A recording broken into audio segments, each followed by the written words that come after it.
Kumusta mga katropa? Ito na po yung ginawa ko. Yan. Bukas i-assemble ko na to bukas. Na-testing ko na to hapon. Okay naman siya eh. Sakto lang yung lakas niya. Ito no, yan. Na-sealed ko na yan. Nabalot ko na ng epoxy. Yan. Connection na lang bukas.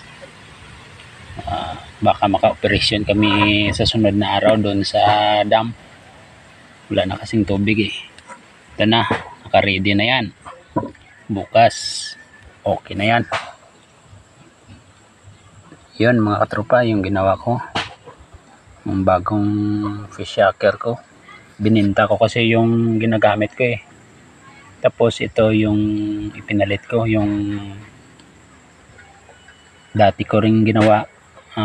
Pero hindi ko natapos, kulang kasi ng magnetic wire eh. Kaya bininta ko yung ginagamit ko. May bumili kasi 2.5 lang yung binta ko, mura lang. Ang tawad kasi yung bumili eh. Kaya ito, nagawa ko rin yung isa na ginagawa ko. Binilhan ko na lang ng secondary. Yun mga katropa, abang-abang lang sa sunod na video. Pag na-assemble na to, yan o, malaking rewind dyan. Susubukan ko kung gaano kalakas yan sa tilapia, pang malalim o mababaw na tubig. Hanggang sa muli mga katropa.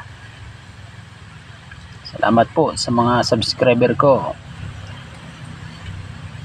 sa inyong mga suporta dyan. Salamat po, hanggang sa muli.